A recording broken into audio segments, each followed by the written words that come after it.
Hello,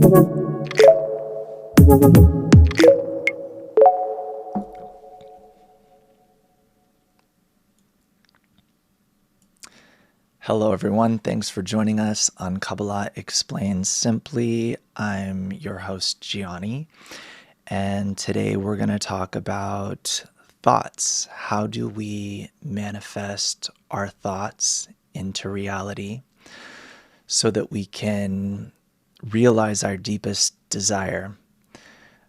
Because at the end of the day, this is what we really are. We're desire.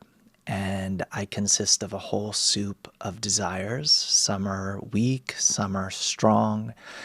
And we want to be able to manifest these desires. This is what really every single human wants. So we're going to talk about it today. And I'm seeing friends saying hello on all of the platforms. Please write in, say where you're from. I'm expecting a lot of questions today on this topic, so please write in whatever you feel, and we'll try to get them answered. We'll also have a special exclusive session afterwards for Kabbalah members, and we'll have an extra hour there to answer any questions that you have in the Zoom. So, thoughts, manifesting them. Manifesting our deepest desires. This has always been in folklore, right? There's the example of Dr. Faustus from Christopher Marlowe's play. And the bottom line was that he wants unlimited knowledge and worldly pleasures. And he does this through a pact with the devil. And he achieves it, and he's allowed to have unlimited fulfillment for a certain period of time. And he does run into a little problem, though, which is that with each pleasure that he receives, he finds himself empty afterwards. And having all of the knowledge also doesn't give him fulfillment. And we know from Kabbalah that knowledge is just one of the desires that we might want to realize. There's food, sex, family, money, power, honor, and knowledge. And everyone is at a certain place in life with respect to these. This is what stands behind the humans that we see around us.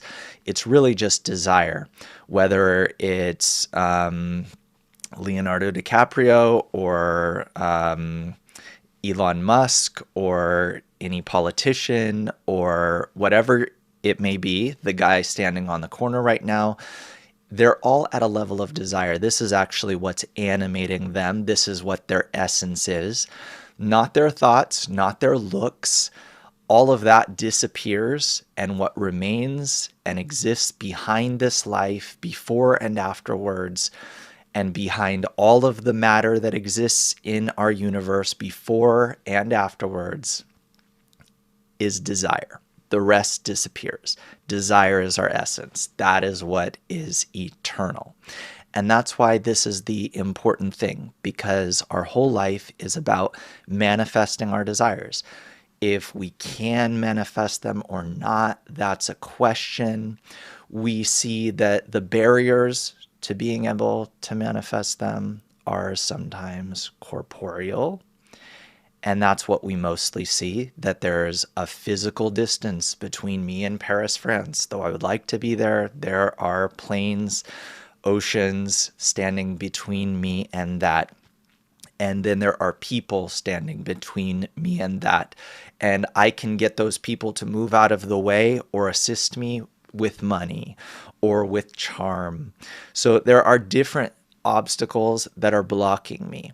Now, there's also this desire, as within the case of Faustus, there is this desire to want to use metaphysical means to get around the physical objects that are blocking me, people, things. And there's a question if this is possible, and people have tried to do so through various means of alchemy and thoughts. And really that would be the best, right? If we could somehow tap into the forces of nature that are controlling things, because behind all of the objects and people in my life are really forces. Atoms are moved by forces. The planets are moved by forces. I'm being moved by forces right now. I'm just not aware necessarily of the forces that are operating me. Where do my thoughts come from? They are also, I don't know where that soil ultimately is that's growing these thoughts and causing them to pop into my mind. What if I could get down below to the soil level of things and then start changing them or operating them, and maybe operating others? If I could find this background for reality where everyone is being operated, then maybe all of the doors would open for me. And so then the question has always been, is there, because people do want to be able to control their thoughts, control their desires, control the forces of nature. And the question really then is, because we live in a system, okay? We live in a system of nature that is operated by some sort of design, some sort of thought. Even physicists now are starting to conclude that when we look at the universe and all of its mechanizations, it actually looks like it's probably like a thought of sorts, one thought. So the question is, in nature, in the laws of nature, because everything is laws, is there a provision for us being able to operate nature? Did they build in a key? So it's known that if I throw a ball up, it will come down. Is there also a provision in nature where if I use my thoughts and or desires in a certain direction with a certain consistency and persistence, or with a certain power behind them, is there a provision for me to be able to control reality? Because if not, if it's not hidden in there in nature, then it's not going to be possible. It's just going to be another self-help book, and then I'll see that it doesn't actually work. And so it's only if the designer of this reality built into it such hidden laws. And if such hidden laws do exist, why are they hidden? Why not make it really clear? Why not make it really clear that you can just use your thoughts and whatever you want will manifest into reality? I'm curious if you have an answer to that. Because it's a very important question. If we're assuming that this is possible, and many people have thought that it was possible, there's like the New Thought movement, for example. This is starting with, I looked it up. There's this guy, Phineas Quimby, in the 1800s, and he said this. He said, "I come into contact and restore you to health and happiness. This I do partly mentally and partly by talking." And if you've looked into these movements, then you know that that's the belief, that it's possible to do mentally and by talking, with all kinds of like vision boards and mantras and thoughts and focus. And by this, we want to control the universe, control nature, however we want to call it, control the creator, however we want to call it. We want to basically control nature. And so if that were possible, it means that the upper force, as Kabbalists have discovered, they discovered this upper force that's called Creator. And they called it Creator because they were just like a regular person, Just like any ancient person walking across the savannah of Africa without any knowledge that there's a creator or any belief that there's a singular force of nature. And these Kabbalists discovered that behind our reality, there is a governing force that operates everything, gives rise to what I'm experiencing. And so they called it creator because it creates and created and will create our reality. And so if I'm going to be able to unlock additional laws of nature, it means that it wanted that. It built it there for me. It made it available to be discovered. So back to the question, if so, and I didn't see anyone actually answering this question, and I would like an answer to this. Why, if it's possible, maybe it's not possible.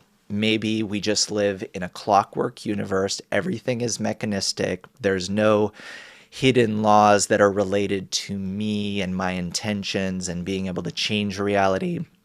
But if there is a provision, some hidden law where I'm going to be able to use my thoughts, my inner forces to operate reality, then how come prayers don't work? I mean, why can't it just be so obvious that when you desire something, you desire a Coke, boom, you already have the Coke. You desire a steak, it appears before you. Why didn't the upper force create such a prayer-managed, driven universe? And if he wants us to discover this law, why did he hide it? Why did he make it so that nobody has this method until today? I want to see in the chats if anybody actually gave an answer. Okay, so Hayes says because it would be pure chaos on Earth. Okay, that's a good guess, Hayes. But Hayes, do you think that there is so it's hidden somewhere and certain people can find it, and then maybe they have to keep it secret now so that it doesn't become chaos? Because if everybody had it, it wouldn't be okay. But if only I have it or only a few people have it, if only a few hold this secret, then everything will be fine and it won't be chaos. So there is another story called King Midas, right? And this is kind of what Hayes was talking about, where King Midas wishes that he could be able to turn everything into gold. It ends up that he gets this power, and all of a sudden he sees strange happenings, such as his food turning into gold, his wine turning into gold. He goes in for a hug from his daughter turns into gold. So obviously this is a curse, and then he, prays from the bottom of his heart to pretty much lose this power. So I see Hayes's point that it could possibly be chaos on Earth. So maybe it's possible, though. Maybe it's still possible. Maybe it's not with our thoughts. Maybe our thoughts are really like a small child, so I'm thinking about things that I want. And I have many thoughts running through me at all times. And maybe our thoughts are like when a small child is whining to mommy for something, but it's not a true whine, it's not a true cry from the depths of the heart. And so mom is able to say no.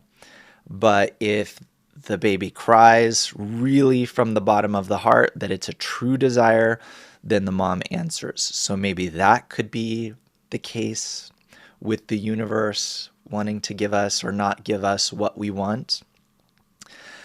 Okay, so let's talk about, I'm not saying that's the final answer, but let's talk about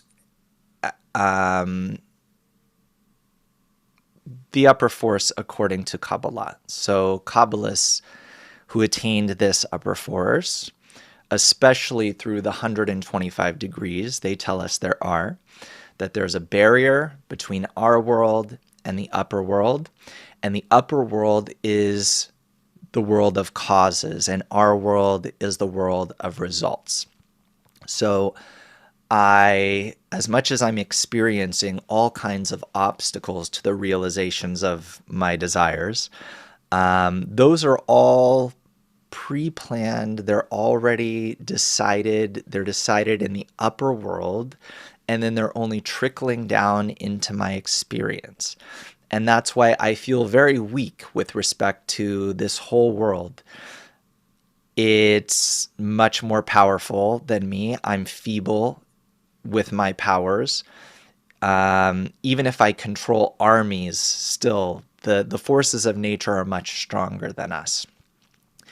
And my feeling is correct in this, that it's all fixed from above. It's a fixed game.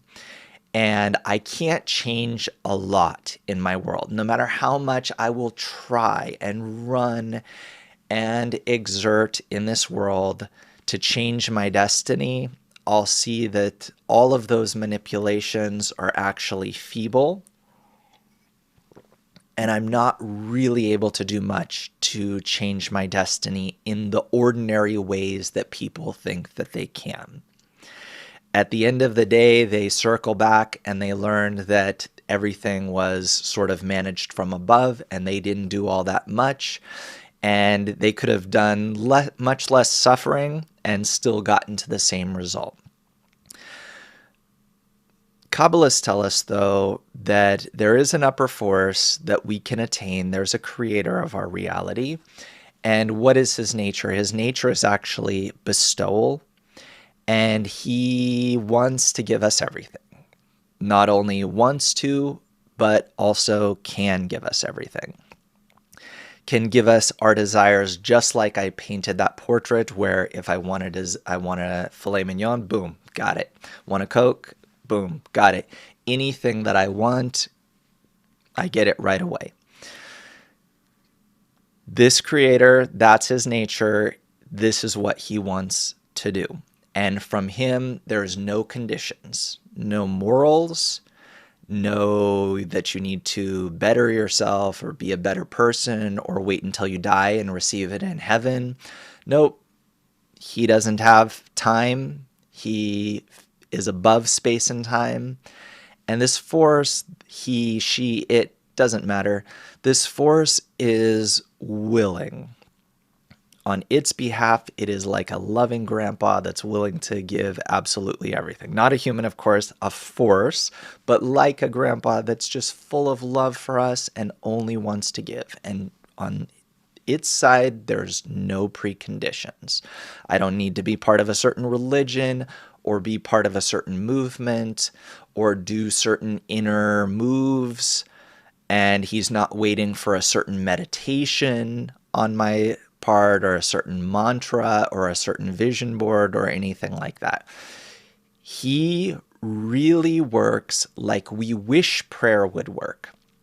We see how prayer works, though, in our world, which is that it doesn't work, which is that if it happened to work, then I thank God. But I know that to work, to really work, would mean that I go, okay, I want a filet mignon, and boom, there's the filet mignon. Okay, that's called a law. That's called a law. And it's not called a law that I also, not praying, but say thinking that I'm thinking about something and I think all the time and I imagine that there's a Mercedes in my parking lot, my parking lot right now, and I should go out and it should be there. Or it should be there in 5 years if that's how the law works, or 10 years if that's how the law works. But a law is a law and it should work every time. And if it doesn't work every single time, then I haven't discovered a law. I have not discovered a science. And so if it depends on the whimsy of the creator or the whimsy of the universe, or it works sometimes and not, then I don't know what I'm doing and I'm totally lost. And then I need another self-help book. right? And so that's why they can keep selling them for hundreds of years, and these movements fade in and then fade out, and people get fooled again, and then they throw them all away, and then a few years later, in a few generations, when people forget, then they come back. And so we see that we have not, as humans, discovered the science. But I'm telling you that from Kabbalist perspective, there is a creator and he's willing. Okay. So Netter Rafi, how you doing? So the question is how to manifest wealth, a lot of money. I have poverty. How many desire enlightenment, happiness, joy, peace of mind? How may I desire enlightenment, happiness, joy, peace of mind? How to manifest a lot of money? Okay, that's a good question. That's what we're talking about. We're talking about how do we manifest what we want, okay? And the question is, can I do that with thoughts? And we're going to answer that. So our real essence, we said, is actually desire. And this is not usually the focus, right? We think about thoughts because they're more external, and we're external. We're more external than we are internal. In fact, we don't know what we really are. And so we tend to focus on what is more external. So I focus on things that I can move around in my reality. I can mess with my boss. I can, move my kids, my family, my house, my money. I think about changing those things. And then I have this reel of thoughts that's always running through me. So I think about changing those.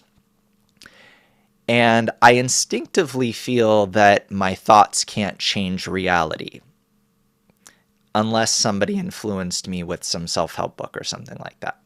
But I instinctively feel that they can't change reality. And that's true, they can't. Not by themselves. They have a place, a powerful effect, but they by themselves cannot change reality. And there's a problem with these thoughts too, which is that they are actually run. You know how you're not really controlling your thoughts most of the time? We can all kind of admit to that. And it's more like what's happening around me is controlling my thoughts, or they're just popping up within me rather than me really designating which ones should appear within me. And if you've tried to meditate or something like that, you know how difficult it is to control your thoughts. Well, that's because the thoughts are basically running on the same system, on the same reel. They're part of the same movie.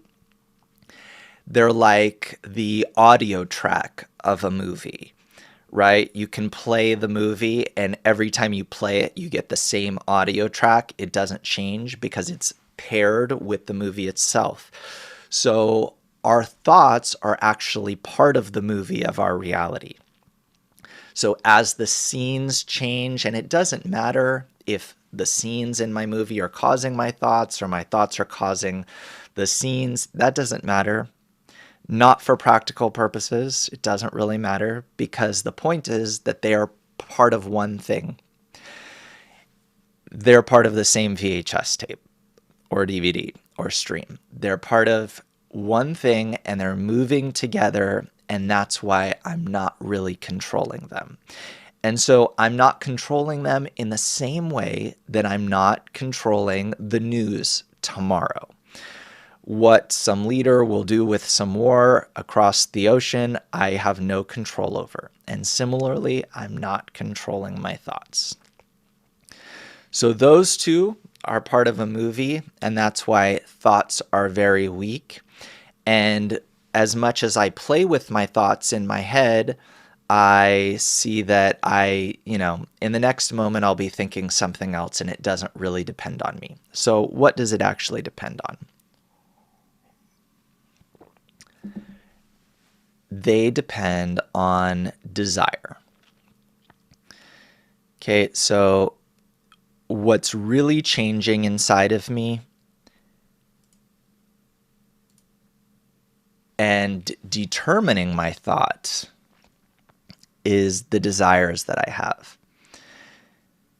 And this is why changing the thought isn't really the thing. There's a role for thoughts and changing them and what we can do. But the main problem is that I have this desire and I don't even realize that that's what's operating me. And it's changing like on a reel. Like I have this chain, like DNA, this chain of desires that is moving through me. And according to the desire that I have, my thought changes. So the thought comes to tell me how to realize my desire. And so I can't have a thought that is independent of a desire. And that's why I can't just think about whatever I want and manifest it into reality. I need to have a desire for that. And in any given moment, I have a lot of different desires. So it's like looking at a movie reel that we can look into one of the frames. And let's say that the frame that you're looking at is the whole reality that you're in, including all of everything that's going on, everything that you want, everything that other people are doing and wanting. And within this frame, I can choose to focus on something in particular, but the frame doesn't really change. And the next frame is going to be whatever it's going to be because it's already within the plan of creation. And so I can't necessarily change these things because they have to do with my desire. Everything that's happening in reality is according to this chain of desires that is running through me.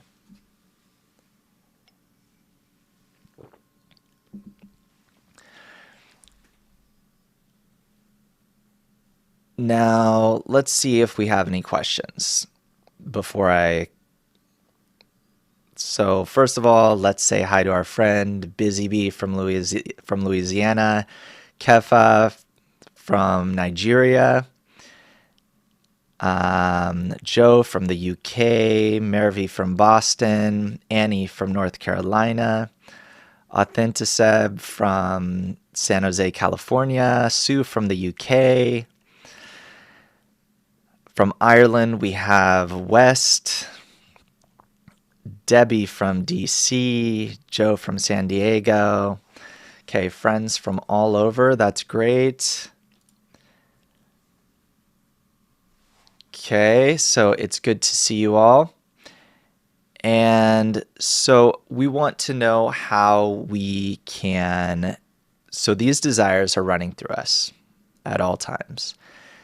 And we want to know how then can we change our reality if these desires are controlling the frames in my life.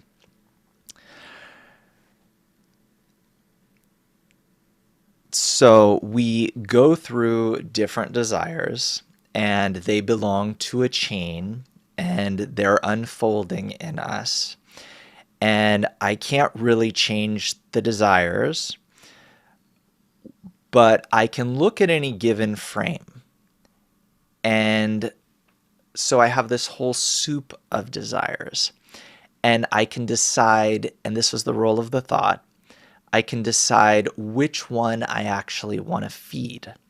So it's like you have two dogs and you decide, I'm going to feed this one so that it will live, and I'm going to not feed the other one so that one will probably die.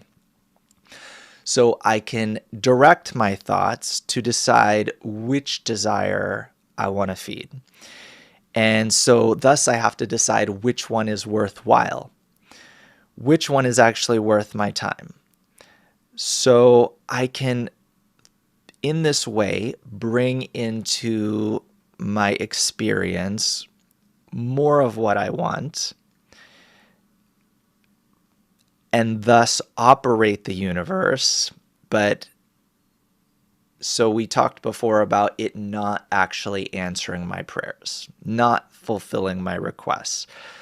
How can I get it to fulfill my requests? Well, I have to actually have a true demand and not just a whimsy. So I have a big problem that many of the things that I think I want, and this is really the key, the things that I think that I want were given to me by society, and they're not my true desire.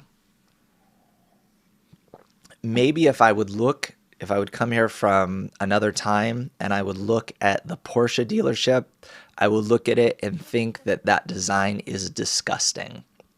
It's hideous. But society has told me that that's beautiful. And so it's not that I really, really deeply want it. It's just me conforming to society. And it could be that many other things are that way. We don't understand that it could also be even my taste in food, that I enjoy certain foods because society tells me to enjoy those certain foods, but they're not actually what's good for me. They're not what my body longs for. And so this is the problem, to actually sort through my desires and find the ones that are really what I desire. This is part of why I have many passing desires that are always going through me. And it's like if you've probably experienced shopping, you shop for something and you feel like if I just had this, if I spend the money on this and I have this, this is like it. I'll be so happy if I get this. I buy it, I get it, soon after, buyer's remorse. If I really thought about it well and I did a good purchase, then it becomes a part of my furniture, like furniture that I don't even really notice anymore. But usually what happens is I don't even want to look at it after a certain point. And that's why, in capitalistic countries, we throw away so much stuff. It's ridiculous. And everybody knows about this. And it's because of this phenomenon of us wanting things that basically were sold either by our family, friends, or direct advertising that's making us want things that I don't actually want. They're hyping it up and implanting this desire in me. And it can be Brad Pitt up there saying, buy these, this cologne, and he's never even sprayed it on himself, but he just looks there with his face, and all of a sudden I have a desire in me. It works on those around me through social media. And this is a big problem for our topic today, because we're talking about how do I manifest with my thoughts or with my desires, whatever it needs to be, whatever the key to the universe is, where the universe will bring into my experience what I want. How do I unlock it? Well, with flimsy thoughts that just come from other people, it won't work. It's like children. You can do this experiment where if you have two very small children, two little toddlers, you can put some completely pointless object in the hand of one of them, and you can make the other one cry. What is the point of this? They don't know. They don't even know what it is. But the other one has it, and so he's crying because he has it and I don't. And you can take it away and give it to the other one, and then the other one will be crying. Why? Simply because he has it and I want it. What is it? No idea. But he has it and I don't. This is actually the number one principle working in all of our society, except for the basics, meaning what we would want if there was an apocalypse. If there was apocalypse and I was the last person alive, what would I actually use? I would drive a Ferrari once, speed it around, and then I'd be done with it. I wouldn't probably live at the top of, Trump Tower. I would, probably want completely different things. I wouldn't be wearing Tiffany jewelry. No one to look at me when I'm wearing it. So I probably wouldn't want that. A big house. Would I want it? Would I want a huge, sprawling 52-room mansion? Do I want that problem? Or would I want maybe a 1 room, a 2 room, something? Maybe I'd want completely different foods. Who knows? But it would probably be totally different from all of the things that I want now. I might live in a totally different place. A totally different place. Would I want to go live in the middle of Paris, of New York City? Is that really where I'd be if I was the last person on earth? So I'm saying this because if I want to operate the upper force, let's say, if I want to operate the universe so that it will respond to me positively, then I need to ask for something, and I need to know how to ask too, but I need to ask for something that I truly want. If I don't truly want it, then I have a big problem. So we said that Kabbalists discovered an upper force that is absolutely willing to give anything. And there's no conditions, no morals, no religion that you have to be with, no special spirituality, no special method, no special book, nothing. Just it is the quality of bestowal, the quality of giving, and wants to give the created being everything. That's why it created creation. And it doesn't need hidden laws, and it's also not really that if we're given the ability to have whatever we want, there will be chaos. It's not necessarily like that. It's a bigger problem, a deeper problem, which is that I think that I want all kinds of things that I don't want. And so there's a developmental process here,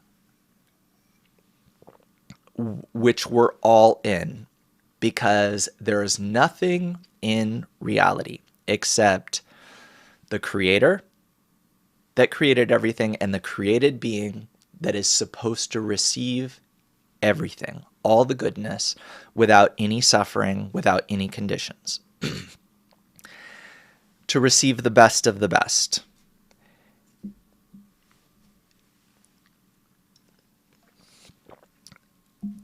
And so to make this happen, there's a developmental process that we are all in, and it's not that we're doing anything important in this world besides that. It's not that we need an election or a Nobel Prize or a war or something else. We only need to get to where all of the created beings are enjoying fully the best thing possible, what is their truest desire.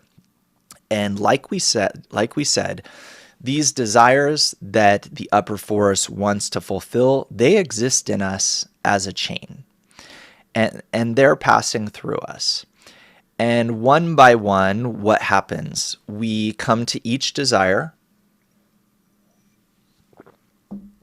I could be living an entire life seemingly inside one focal point of desire. Meaning for my entire life, though I go through many thoughts and desires and different events, but basically all I cared about was soccer and beer. And that literally was all I needed. And I'm not making fun of it. I actually just enjoy soccer and beer. And the main point of working and everything that I do is to get to that weekend where there's soccer and beer. And for another, I need to fly people to Mars and, build robot assistants for people, and change the face of how humanity lives. I have some bigger, grander scheme plan for myself. Or I need to win a Nobel Prize so that people will honor me. Or I'm like Faustus, that I need the ultimate knowledge. And, Faustus, in the end, in the end, he actually comes to the realization that nothing can fulfill him. And he ultimately realizes that his true yearning is for spiritual fulfillment. So we have to go through all of these desires, and just like Faustus, we discover that they don't fulfill us. Eventually, even the one who every weekend just goes to soccer and beer and nothing besides and doesn't think about anything beyond that, actually at the end of life or before or 3 life incarnations from now, he discovers that also that is just empty. I'm all of a sudden not excited about who wins the soccer game. I don't care. It's still good, but it's not worth my living in this world. I can't do all of the going to work and making money and everything just for that. I have to have something higher. And then he does. And then what he discovers, if before we thought that he was just a dumb guy, well, we discover that actually no. When he comes to a bigger desire, and don't get me wrong, I'm not saying that really brilliant people can't enjoy soccer. I like soccer. But he's not just a dumb guy that only knows all the statistics for soccer of each player and everything. No, he actually puts that brain to work, and he can even win a Nobel Prize in physics, because as his desire evolves to a higher level, so his thought does too. Meaning bigger desire, bigger brain. Smaller desire, smaller brain. More complex desire, more multifaceted brain. So it's not like we think that you can just with your cold mind be great at math. Rather, there's a desire there. And then since there's a desire, not that you're forced to do the math by your teacher, but if you actually have a burning desire and you're like Einstein that can sit and think about calculus from morning until night, then you will come to solutions. Similarly here, as we go through these desires, we come to different brains. We have different minds. We have a different thought process because all of my thoughts are in the direction of realizing my desire. The only question is whether I know this or not. Whether I think my thoughts are coming from outer space or somewhere else, they're actually coming only for the realization of my desire. So if I thought about ice cream first, I had to have a desire for ice cream. The thought just defines what am I feeling and helps me realize it. Decides there is a possibility or there isn't a possibility and helps me realize this desire. And this is why the thoughts may not always be the focus that we want. Okay. Now, so we need to think about how we can go through the different desires, because guess what? All of these desires actually turn out in the same way that Faustus in this play, this moral play. It's to teach us a lesson, right? Probably about religion, but that's what Christopher Marlowe wanted to do. But actually, it's true that when we go through desires as we realize them, it's just like your shopping list there, that each time I believe that this is it, this is what will make me happy. But upon realization, it becomes mere furniture. It's no longer the thing, and I have to look for another fulfillment. Sometimes it's on the same level as the previous thing. It's just greater. So it's clothing, and then I want more clothing and more clothing and more clothing. Sometimes I go vertically up the chain of qualitative desires. So I go from food, sex, family to money, power. Okay, I've got all of the power, so then I'll worry just about honor. If I have all of the honor, then I'll worry like Faustus. I'll worry about knowledge, the knowledge and higher things. And I could go through this just temporally, chronologically, according to how many times the planet rotates.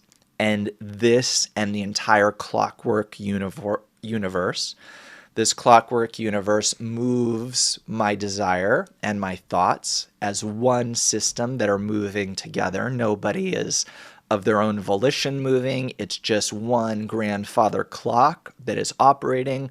And as the planet is here, so I'll have a thought like that. And when the planet is there, I'll have a desire like that. And it's all moving together. And my desires are moving in this way. Or I could go through this in a virtual way. So, and I'm not going to give you a system for how you do that, but you could go through this, and some people do, in a way that I just imagine myself in those situations. And today we're in a very unique kind of world where you can see reality TV, you see people's social media.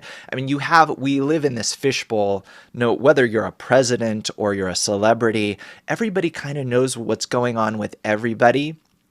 And we're not really impressed by anyone.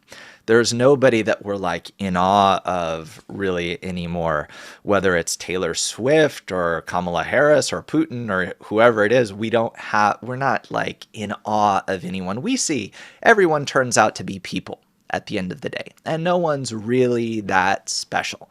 They've got a few talents, okay, but we're all kind of going through the same thing. And that's true. We're all basically part of the animal kingdom. One lion is not that much better than the other. And so we can better today kind of integrate with each other's experience and move through the levels of desire. Now, and this is very important, because what do you need to do in order to control the universe? If this is what you want, you have to actually truly want it. So you have to move through a lot of different desires as quickly as possible, so that you don't spend your entire life as the guy who only cares about soccer and nothing higher. You have to move through these desires, through this chain of desires more quickly. And the key is not to dwell within one and fixate on it. So it's not actually a vision board that's going to help me here. Because that's fixating on something that it might not even be the right thing. Because maybe I just got a desire for a Porsche because they showed me pictures of that car, and now I put it on my vision board.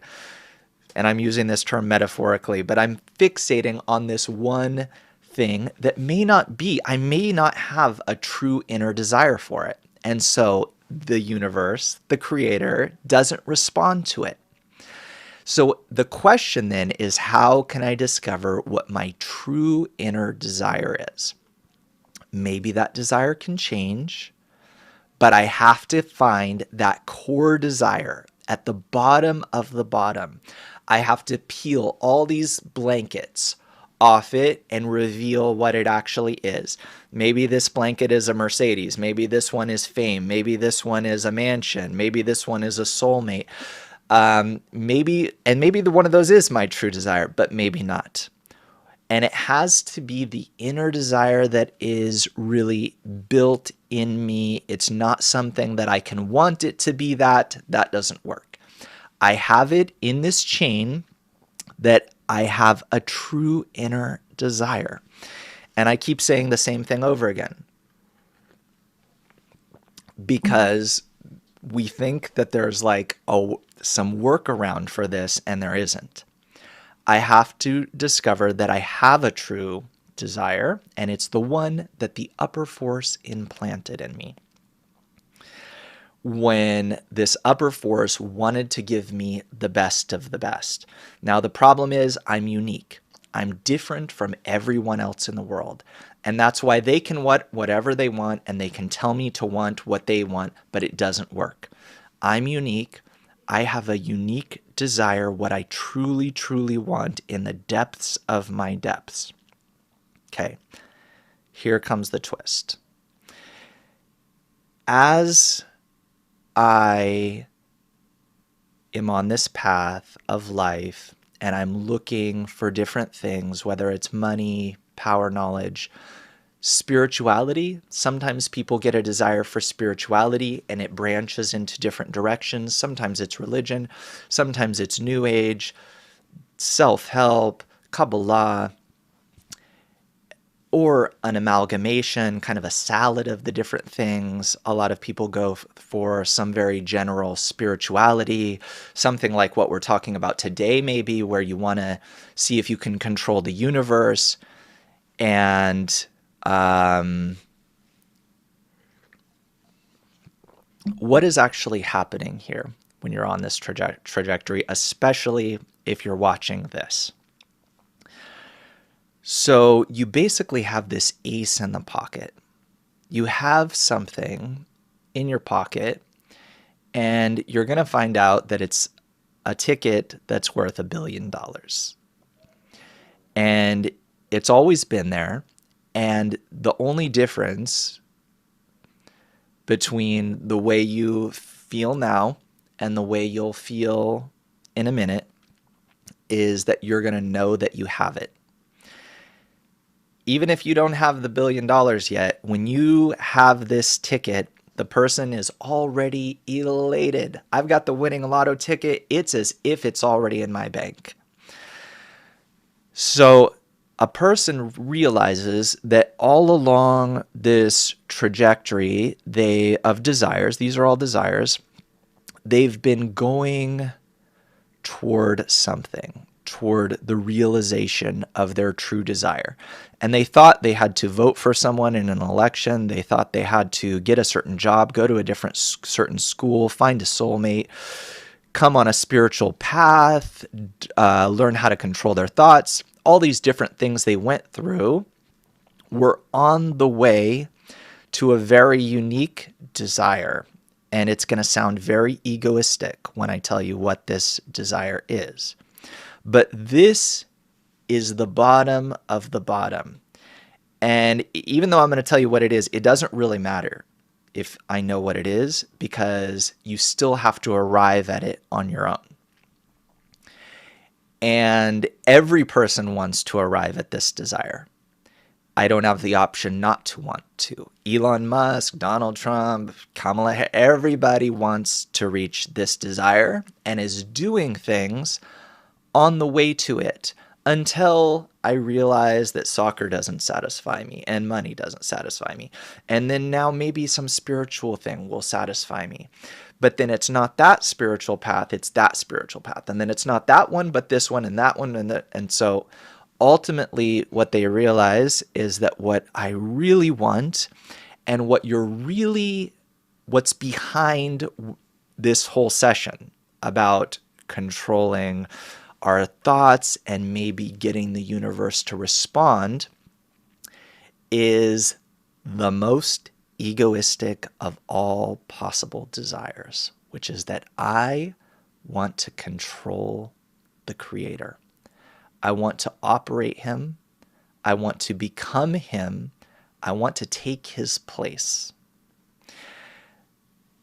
That might sound horrific, or it might sound like, yeah, that's what I want.